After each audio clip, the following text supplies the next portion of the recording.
GDPR, the General Data Protection Regulation, becomes law on May 25th and requires companies to have a data protection officer. So this person is somebody who needs to be highly connected, highly effective, and highly accessible. Today, we're going to talk a little bit about the history of GDPR, what qualities you need to be looking for in a data protection officer, and because of some of the requirements of the DPO by GDPR. And we'll also touch a bit about on how EXIN can help if needed.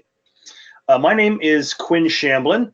I'm the Chief Examiner for EXIN's Privacy and Data Protection Portfolio. My contact information is on the screen, so feel free to reach out to me with questions.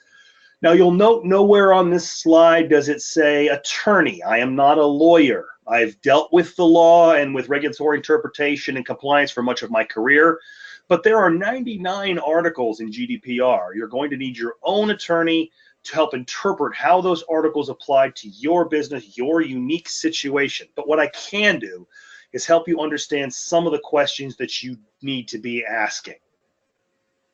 So let's launch into it. We're going to talk about this set of material here, a little bit about trust and history, how GDPR is intended to be structured, the carrot and stick kind of method that they have built into there. And then we'll get into that DPO role and some of the things that are required of it and how to select a good one and what kind of support they're going to need. Let's talk about trust. So David Horsager is the author of a book called The Trust Edge. He's been doing research in the area of trust for years. He works with some of the largest companies in the world doing consulting on trust and how those companies can build trust, maintain trust. Because when you have trust, business can be conducted with a handshake. In fact, for centuries, that's how it was always done. But when you don't have trust, that's when lawyers are required. And GDPR and other laws like it may not have been required if we did not have a situation where trust was a question. Businesses start with trust, businesses grow with trust. And how is trust built? Trust is built one way, and that is by making and keeping commitments. That's the core of it.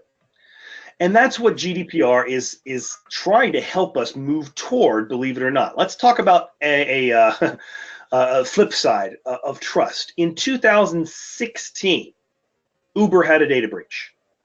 Developers stored the admin username and password to their Amazon S3 bucket in GitHub.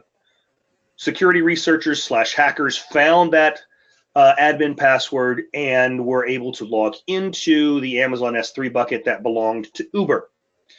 Now, this is a pretty common error. In fact, there's been, at last count, 12 breaches of Amazon S3 buckets in the past 8 months. So there's been a lot of activity just like this. And in the case of Uber, it resulted in customer data, name, address, phone number, email, being released for 50 million people, and driver data for 7 million people, which included name, address, phone number, email, but also driver's license number, car license plate, things like that. So this information is great for social engineering attacks, for attempts at fraud, insurance fraud specifically, where some of these kinds of questions are the things that pop up when you're doing security questions or when somebody's trying to verify who you are in order to allow you access into the support queue. Now, some people argue maybe this isn't such a big deal. After all, the customer data didn't include credit card information. At least that's what Uber claimed, that it didn't include credit card information, but we all know that Lyft services like Uber, Lyft, etc., are cash-based businesses. They have to have some kind of method of payment, and typically that is a credit card that's on file. So if the hackers got everything else, why didn't they get the credit card information? Maybe that's true, though, but here's the problem. Uber didn't come clean about the fact that they'd had a major breach. They tried to hide it. They paid off the hackers, and it didn't come to light until 2017 that they had this kind of a breach. They violated their regulatory reporting responsibilities in several countries.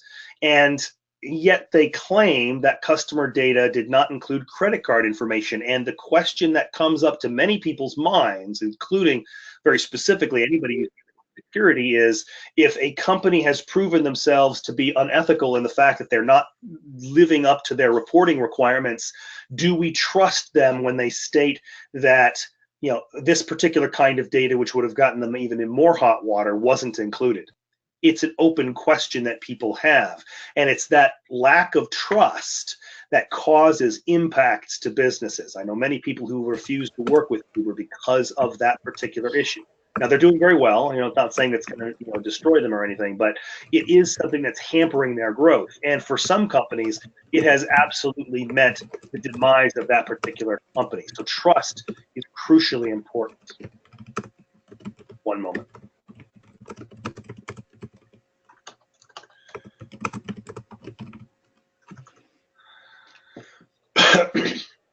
Okay, so moving on. One of the biggest venture capitalists in the world works out of New York, and one of his primary statements when he's trying to decide which businesses to invest money in is to look at which companies have structures and processes in place designed to ensure customers' privacy is maintained. Looking forward, GDPR is one privacy regulation that's out there.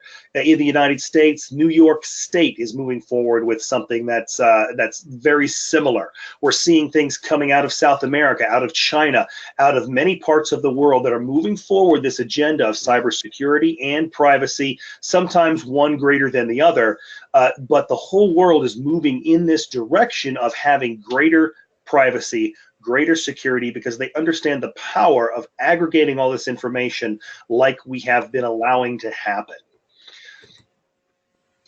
So, GDPR. Now, it is more powerful than its predecessor, the Data Protection Directive, the DPD. The 1995 DPD was a directive, not a law. So member countries, had to go create their own laws and then interpret those laws through the court systems, create their own precedents, their own interpretations. So the UK created the DPA, Germany, the BDSG, France, the LIL. All of these laws had the spirit of DPD, but they were all slightly different. So it really was impossible within the EU to be fully compliant with the law of your own home country and fully compliant with the laws of other countries. And this was sort of that challenge with trying to share information within the EU market. Well, the GDPR is different. It's a regulation. It's not a directive. So it is already a law. Member countries don't necessarily need to pass their own internal laws. They might do some of their own interpretations. They might provide some additional guidance, things like that, but they don't have to go create their own laws.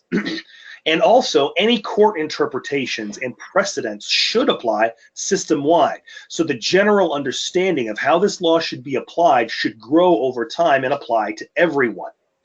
And this brings all members of the EU up to that same level, puts them at the same level of requirements, and that can be a huge benefit long-term. Of course, there's going to be growing pains. There's going to be challenges getting from where we are now to where we need to be in compliance with GDPR. But on the other side of that, there is the potential for a much freer and more open market as far as sharing of information, because everybody's at that same level. And that's really one of those, this e pluribus unum thing. It's something that we use in the United States on most of our money. It means from many one. And it refers to how the United States created one country out of multiple states. And this is this kind of concept that we're seeing in a lot of other places now too. Many different things trying to normalize down to one thing to make it a lot easier to have a market in that particular arena. So anyway, coming back to this whole positive side of the GDPR, that is the carrot, trying to make business easier, allowing free movement of data within that particular economic system. So when all members and all companies are held to that same standard, data can be transported across geographical boundaries, organizational boundaries much more easily. And this was not really true under the DPD. So consider that opportunity that's embedded in the GDPR.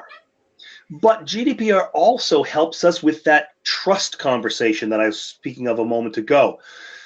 Part of GDPR is that companies need to be building security and privacy into their systems by design and by default. So not only should companies be able to trust each other more easily across those boundaries because they're all held to the same standard, but consumers should be able to trust companies more implicitly because those companies are held to a standard to make sure that their information is going to be protected in an appropriate way. And that's all part of those potential benefits. Now, as you likely have come across by this time, GDPR is made up of 6 principles.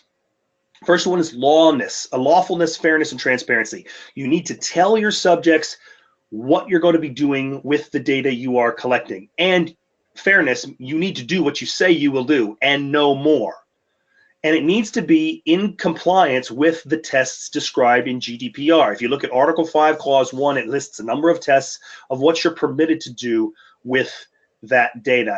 And this presentation, by the way, contains a lot of additional information in the notes section of the presentation. So at the end of this, you'll have the opportunity to download a handout set, and it's got all of the stuff that I'm saying in that handout as well. So if you've been feverishly taking notes, all of this stuff is included in the handout, including links to go read some portions of the GDPR that are appropriate and might be interesting to you.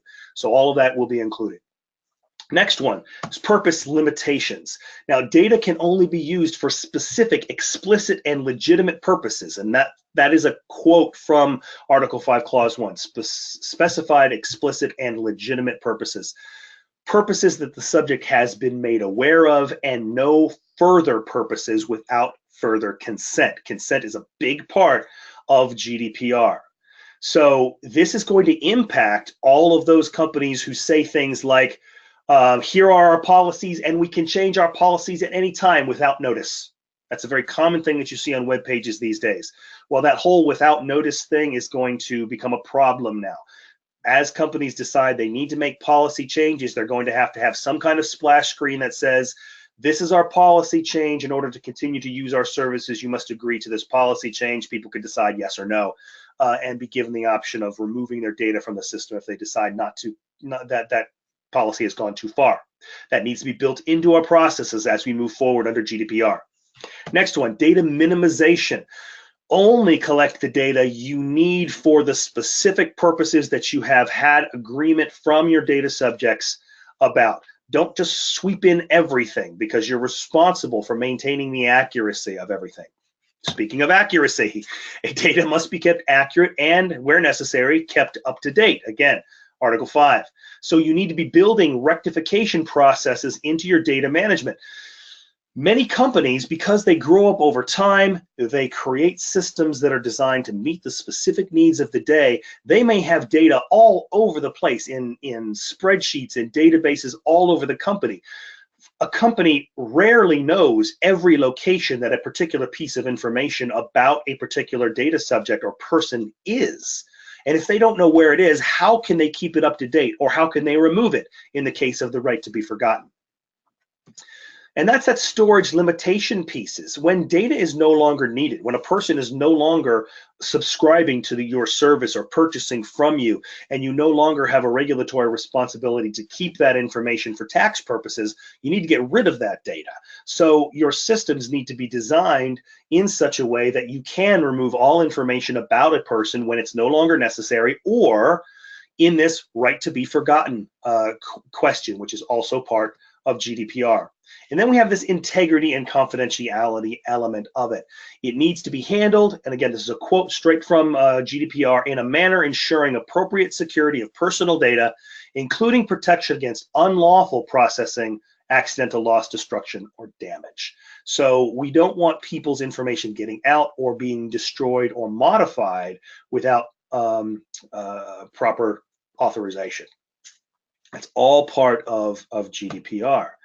So here's a really complex sentence. Before you can collect special categories of data and drive your services from that data, you need the consent of the data subject. And the reason this is so complex is because of these keywords. So we're gonna go to GDPR. We're gonna look at some definitions here. Let's start with data types, the special categories question. So under GDPR, PII, or special categories of data, is any personally identifiable information, including social identity, social security numbers, or whatever the analogy is within your particular country or economic system. But it also includes other kinds of social identities and other kinds of technical identities. So any data that can be used to identify a person, even through statistical analysis. So if you have a collection of information that does not include a person's name and address, but it does include the city that they live in and some kind of medical diagnosis that they have, and maybe age, gender, demographics information, so that you could reasonably identify a person using statistical analysis on that data set, that is still covered by GDPR, just like it is for HIPAA in the United States. And a new element is that technical information is now included in GDPR, specifically cookies. So web cookies are now mentioned in GDPR. They have to be explicitly announced and explicitly consented to before they can be used. Also included are IP addresses. Now, this is one that those of us with a technical background understand. IP addresses are kind of fraught. They change all the time. Tracing somebody's identity through an IP address is somewhat problematic. And so this is something that's still being tested in EU courts, but right now it is part of GDPR, and we'll see what happens as that is tested further. Next, consent. Consent must be obtained before data is collected, and people need to explicitly opt in.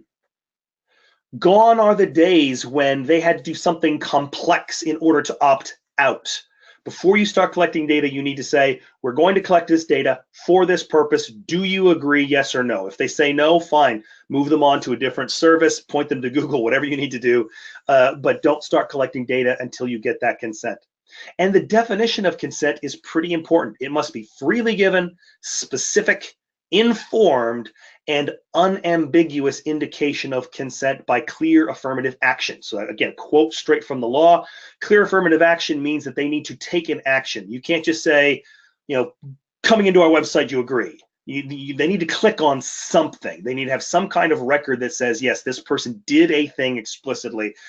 So we know that they saw it. We know that they clicked to agree, kind of an idea. And then finally, data subject. Now, within GDPR, as most people are probably familiar already, there's no distinction or limitation on the nationality of the person or the place of residence. All that matters is that they are an EU citizen. Doesn't matter where they live. And it must be a person, an identified or identifiable natural person. So companies, corporations, even though some countries define a corporation as being a person, under GDPR, a company does not have protection. It's only a natural living person that does. All right. A lot has been made in the media and in the security circles about the stick side of GDPR, the fine structure. It is pretty intense. I'm not going to spend a lot of time talking about what these are. There's a lot of webinars, there's a lot of articles already on this subject, but I do want to make you understand that there's two levels of fines. There's two levels of requirements. The first level is the 4% level or 20 million euro level. The second is the Article 83 fines, and those are 2% or 10 million euros. So all of these things, and again, you're going to get this presentation at the end if through EXIN. So this is the list of articles that have the 4% element, and it contains some of the things I've already talked about: transparency, the rights to see what has been collected about you, the right to correct that data or have it erased or forgotten. All of those things are here on this 4% list, but there's also this 2% list, and 2% is still a tremendous amount of potential profit because it's a revenue question. Or a flat dollar, euro question. These are the administrative fines. Now, these ones include things like the security of processing of the information, the notification obligations. So if you don't notify the data subjects when you should have, you can now be directly fined for not doing that. And also under this is the requirement that your company has a data protection officer, a DPO. Now, these are broad requirements, and under the GDPR, auditors have greater powers to audit what's going on. So action is really quite clearly necessary, and yet companies don't necessarily seem to get this. Jeff Jonas is the founder and CEO of Sensing, and he wrote an article called Finding the Missing Link in GDPR Compliance. Again, link is in my presentation, so you can go read this if you'd like to. And his research was really quite startling. Less than half the companies out there are confident that they know where all their consumer data is. Now, I personally have worked in companies in many different industries and many different sizes. I worked for large companies, I've worked for small companies, and I'm surprised the number is as high as it is.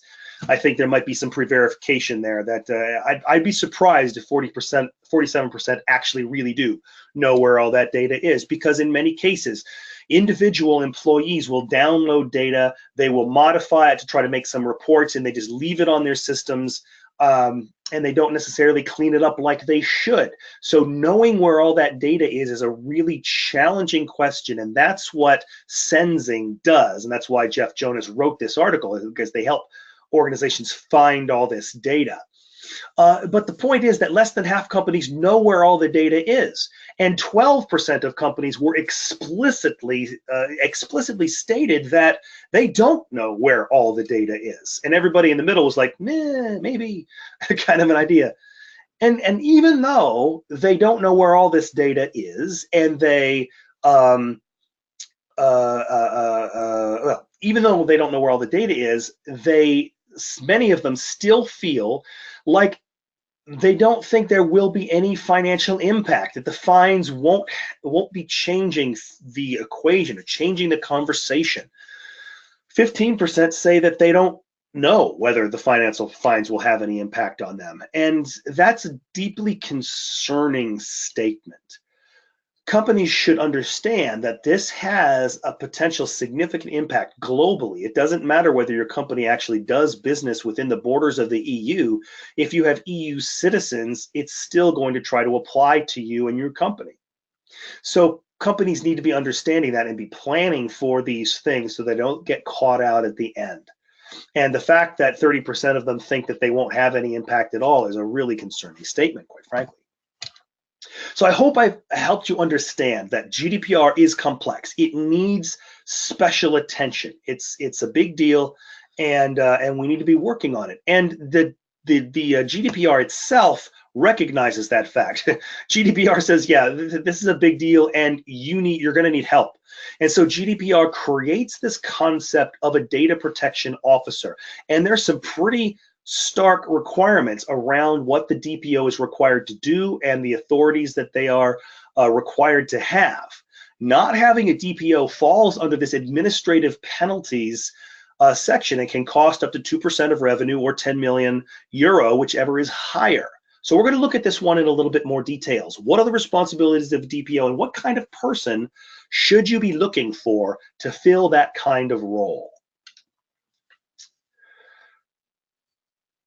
So within GDPR, there are actual articles that talk about what these requirements are. Now, I will say this for the GDPR. The text of the law is really quite concise. It's pretty well written. You can go read these articles yourself. They're like half a page. In fact, I've reproduced the text within this presentation, so you can just read it here if you like. I'm not going to read it to you, but I am going to talk about a couple of the key points. And again, here we have a couple of important words to look at. Number one, I'm going to do these in reverse order today. Large scale. There is a bit of a problem in GDPR that not everything is rigorously defined. Large scale is not defined at all. If you go look at some of the articles, you go read some of the attorneys right now who are talking about this, it is hotly contested. What constitutes large scale? Attorneys who are by nature tend to be a risk-averse bunch are recommending that if you have any information about somebody who is not your own employees, that you should be considering complying with these requirements and having a data protection officer. So if you have a website out there, you collect people's identifying information, you've got login information, purchase information, things like that as part of your web page, then it's probably something that should apply to you. At least that's the argument that are being made, but it's not been tested in the courts. We have no numbers that says that over a certain revenue or over a certain number of people, etc. Yet. So we'll see what that means. Next one, core activities. Does this consist of online behavioral-based advertising? And yes, the legal opinion right now is that if you are engaged in targeted advertising, you're collecting information about a person so you understand their interests, and you're trying to market directly to those interests, that kind of work is part of core activities for your company because it's helping sell your company's information. So this online element is again being brought in by GDPR where previous versions did not have that. And finally, special categories. Well, that one is really quite well defined. It includes all the kind of special or sensitive information you might expect. So racial, ethnic origins, political opinions, religious, philosophical beliefs, trade union memberships, interestingly enough, genetic data, biometric data that can identify a natural person, data concerning health or sex life or sexual orientation. All these kinds of things are built into that identifying information category under GDPR. So the controller and the processor shall designate a GDPR where their core activities consist of processing special categories of data on a large scale. That's the requirement. So if you fall into these categories, you need to have a DPO. Now, a group of undertakings, so multiple businesses that have one parent corporation, or multiple businesses that are doing the same kind of work and are part of a consortium of some fashion, they can have a single DPO as long as each of those organizations can easily reach that DPO when needed. So we can have some consolidation and simplification. The law does allow for that. And the DPO needs to be designated based on the ability to do the job. And this is right in the law. They say you can't just pick a general person. This person needs to be able to perform their functions. So they need to have the professional qualities required, expert knowledge of the law and data privacy practices, and the ability to execute and fulfill the requirements of GDPR, which are found in Articles 38 and 39. Now, it can be a staff member or it can be a contractor. So you can hire an external firm to act as your DPO person. And this is probably going to be something that's quite popular with smaller and medium-sized businesses. In fact, we're expecting to see a small industry pop up for a while, selling DPO services for people who might need that, or companies who might need that and may not want to go through all the trouble of creating all of the infrastructure required to support DPO activities, because there's several of them. Looking at the position of the DPO first, and then we'll talk about what the DPO is supposed to do. Within the security field, there's long been a challenge of where the Chief Information Security Officer should sit and to whom the Chief Information Security Officer should report. So the CISO of a company, it has been argued within the industry, should never report to the CIO. Now, I happen to not agree with that. I think a CISO can effectively report to a CIO if the CIO is also responsible for security and has that in their job description. But many people argue that it really shouldn't be that way because the inherent conflict of interest.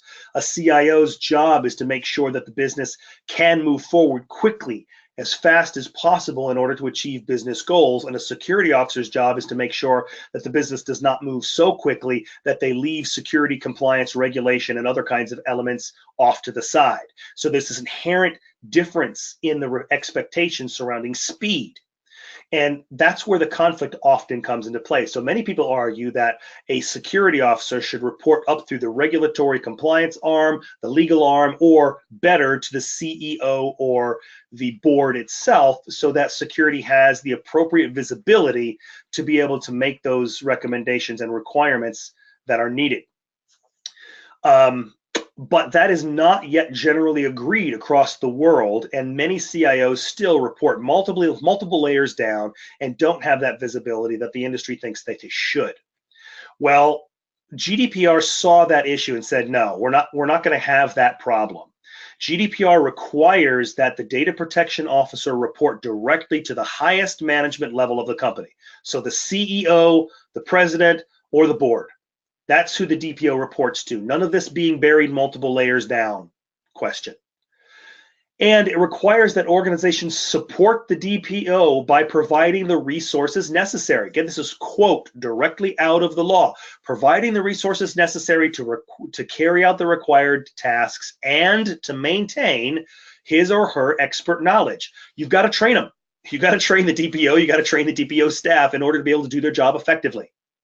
And finally, data subjects, you and me, if we have a problem with how a company is handling our data, we need to be able to contact that DPO easily. Now, it's probably not going to be directly contacting the DPO. It's probably going to be contacting the office of the DPO. It's probably how many companies, especially larger companies, are going to handle it. But it still needs to be something that's easily done, that's built into GDPR. So there is highly visible position. This is a highly visible position, a highly powerful position, and must be easily contactable. These are more qualities that need to be built into our list of what's going to be required from a DPO. And finally, let's talk about their tasks. A DPO needs to inform and advise their company of their obligations. They need to be the kind of person who can say, no, you have to do this. The law requires that this be done. And have that stick. They need to be able to monitor the company's compliance with GDPR. In other words, they need to have the transparency and the visibility across the company about what's going on with respect to GDPR questions. And they are the point of contact for the regulators, for the supervising authority, when external organizations who are responsible for protecting customer welfare or government agencies need to contact the company, they will be contacting the DPO. So this person is going to have an incredible degree of integrity and independence in order to be able to do this job. So let's look at this list that we've built up of what is going to be required of the ideal DPO. They need to have expert knowledge of data protection law and practices. They need to have expert knowledge of your company and what your company does and how it works. They need to directly report to the highest management level and therefore have the credibility and gravitas to be able to do that. They need to manage resources to help comply with GDPR. They're the public contact point for customers, and they are the coordination point for regulators. So this person is somebody who has all of these kinds of qualities. We're basically looking for a unicorn here. I'm not saying unicorns don't exist. I've found 2 of them in my life, but they're challenging to find somebody who has all of these kinds of qualities. So what we're probably going to see for the first round of DPOs is people who have most of the qualities, and then we'll back them up with the stuff they don't already have. So we're likely going to find that DPOs are going to be a senior resource within your organization, somebody who knows your business well, who has regulatory experience, likely somebody from general management, legal, audit, someone like that. They'll have most of the qualities necessary in order to do the job, but is a person who's deeply embedded in the business and legal and audit, is that person going to have the appropriate technical knowledge, the cybersecurity knowledge, to be able to make policy recommendations with respect to privacy and security? Because security is basically the technical means for delivering privacy. If they've spent their career working on the business, working on general management, it is unlikely that they also have all the technical chops that are necessary as part of this. So they're going to need support there. Let's take a look at what an incoming DPO is going to be facing. This is more information from that Sensing article from Jeff Jonas. 60% of companies are not GDPR ready, meaning they don't know where all their data is, and they couldn't necessarily respond quickly to a request to correct data, to view data, or to remove their data. A little bit of research and some math led them to this number, that the average company, small, medium-sized company, is probably going to get approximately 90 queries a month. And they're going to have to search 23 different databases, each search taking 5 minutes. The total time for dealing with GDPR inquiries per month will be about 172 hours. So that's basically one dedicated employee for a small, medium-sized business just dealing with GDPR inquiries, much less creating policy and driving that forward and helping the organization socialize new ideas and create new directions.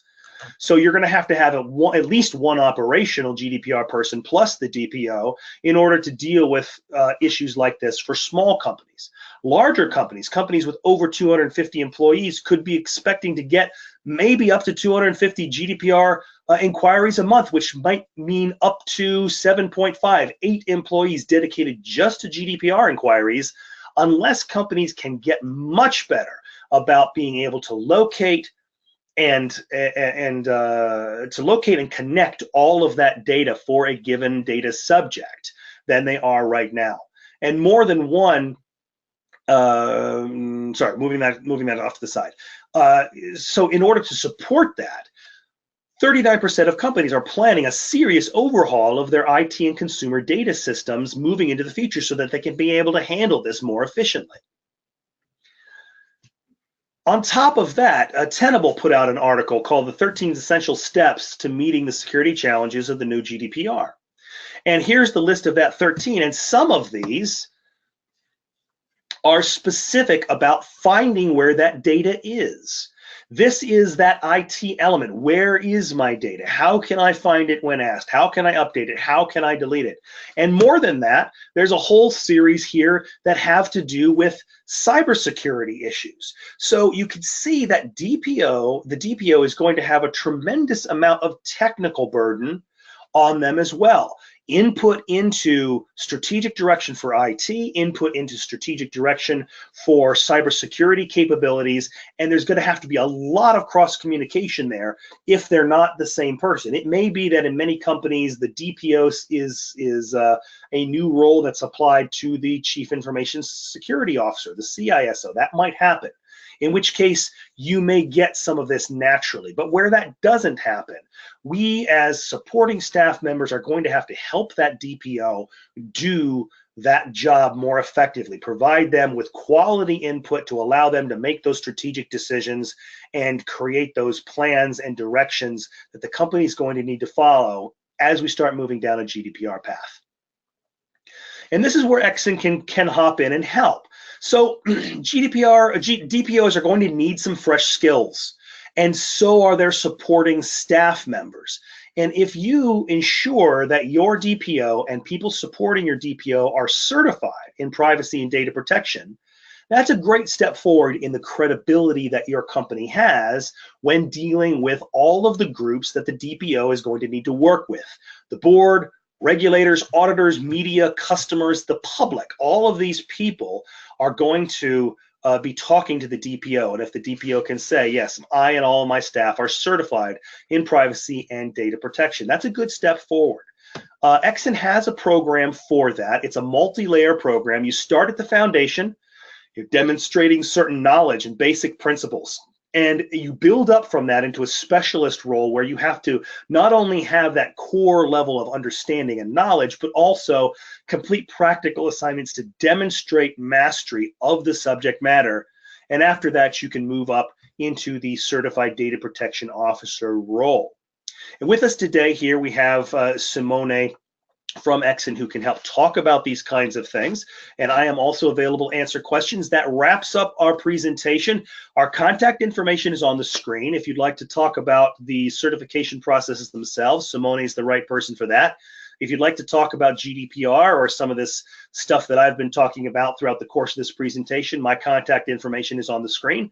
We'll also open it up right now. If you've got questions, you can put them into the chat. Simone will read through those and provide those questions to me, and I'll do as best I can to answer them while we have a few more minutes here on the line. Thank you, everyone. I appreciate your time. Yeah, thanks, Quinn. So I'll start. We have some questions coming in during your presentation already, and I will start reading the first question. So my organization is based in the US, but I don't believe we do activities in Europe. How is my organization impacted by the GDPR? Okay, so GDPR doesn't care where you live and where you work. It only cares about whether you deal with information related to EU citizens. So if your company serves EU citizens, GDPR is going to apply to you, or at least it's going to have a very good shot. We're going to see how that works. If you have no operations inside of the EU borders, it's going to be interesting to see how this plays out in the courts. But the way GDPR is written, it explicitly states that it doesn't care where you are.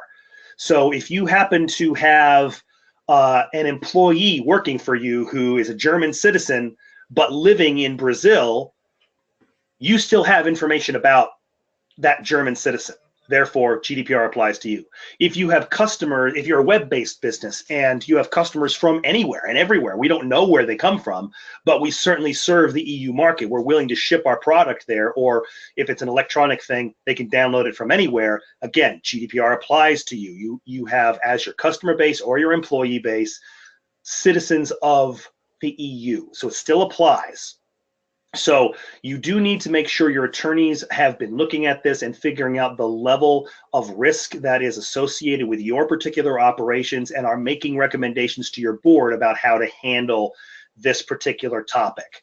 Because again, there are some definitions here. You have to have, as your core business, the processing of specialized information about EU citizens, and this nebulous phrase, large amounts, which we don't know what that means yet.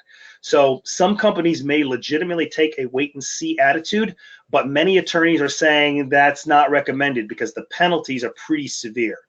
Now, reasonably, we're expecting to see in the first year the penalties being something that ramp up, that as regulators start to dig in, as auditors start to dig in and get a sense of where people are, they start putting out greater and greater guidance to help people move people along the right direction.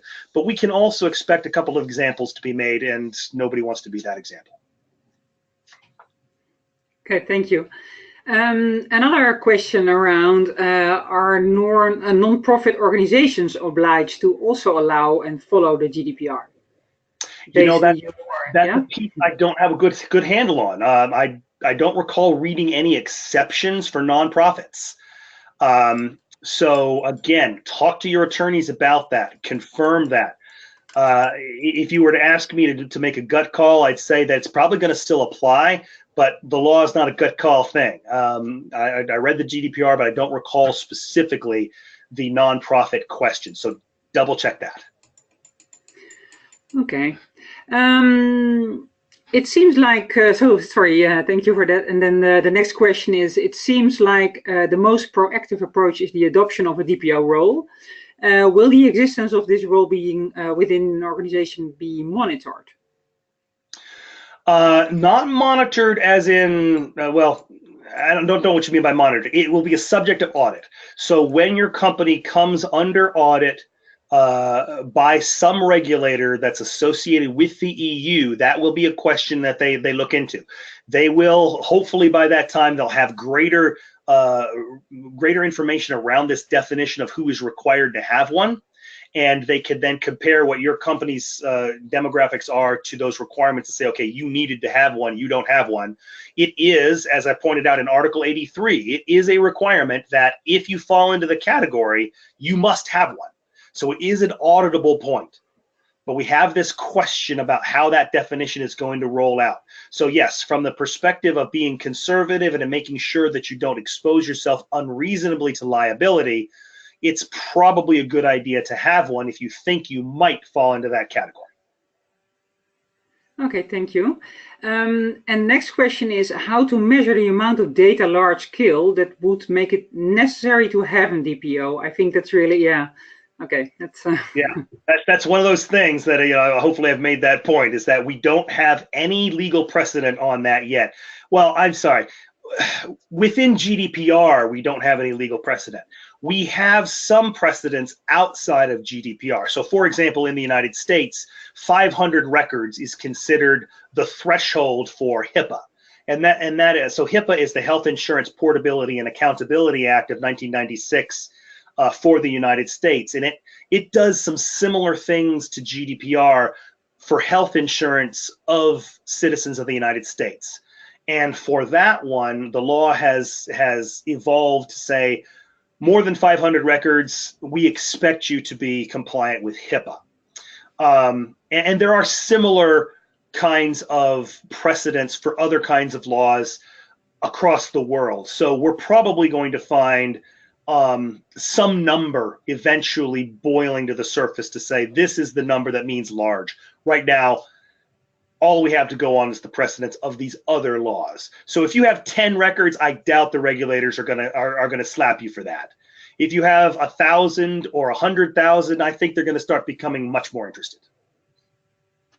Okay, thank you. There's a question coming in from about the comparison between the US and the EU. So you are from the US.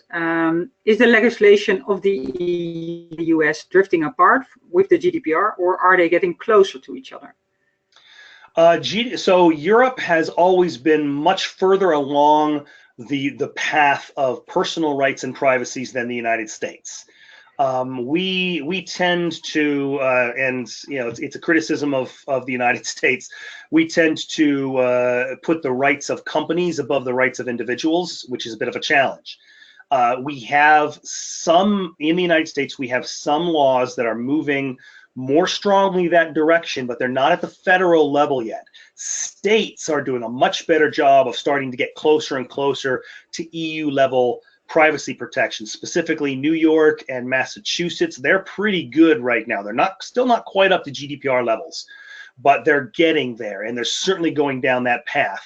And many other states are starting to follow their direction. There has been a lot of work in the United States by private interest groups saying, you're giving us too many different regulations to try to respond to. Please, let's start to consolidate things. Let's make them standardized. That there is some energy toward that right now, but there's nothing that's currently on the books that will help us consolidate and simplify and get everybody to the same level. It's one of the weaknesses of our system that we have the federal government that handles certain levels of things, but certain rights are reserved for the state.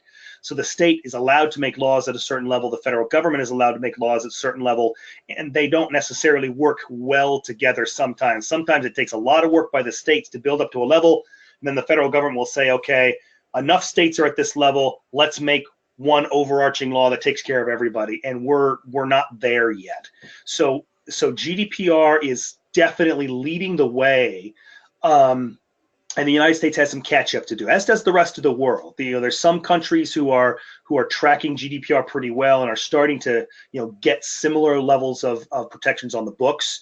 But everybody is working through these challenges as we evolve together in this new world where data is suddenly such a huge commodity. Okay, thanks. That's clear. Do you have a personal impression of the GDPR readiness of international companies in the US? Large companies are taking it quite seriously, generally speaking.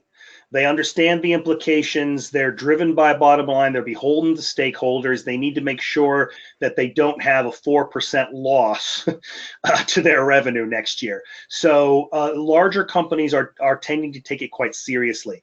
Medium-sized and smaller companies are quite variable. Some of them just, small companies in some cases don't even think about the fact that, okay, maybe I'm selling some of my stuff to EU citizens, and they might not even be aware that this is going to be impactful to them. Medium-sized businesses are looking at it. Some of them are taking a wait and see approach, because there is complexity in trying to comply with this law. There's going to be expense applied and trying to apply with this law. So I think many of them are taking an approach of saying, okay, let's wait until we see what some of the guidance is that we get once it starts being applied. We already have this in place that's pretty close. Maybe we can't find all of our information at the drop of a hat and somebody says, I need to have you delete all of my information, but we have manual processes we can use. So instead of creating a big investment to connect all of our systems together so we can change things at the drop of a hat, or allow somebody to log in online and review and change the stuff that they need to that way, we're not going to make that investment now. We'll do it manually if a request comes in. So they're sort of taking that fiscally conservative approach. But I think some of the smaller ones are probably ill prepared. Larger ones I'm not concerned about. They're on it. Okay. Thank you very much. That was the last question for today. There are a few questions about the recorded presentation and the PDF. So we will send that to everybody. I think it will be in 2 days or so. And if you still have questions, as Quinn already mentioned, please send them to us. The email addresses are in this slide. Yeah, thank you so much, Quinn.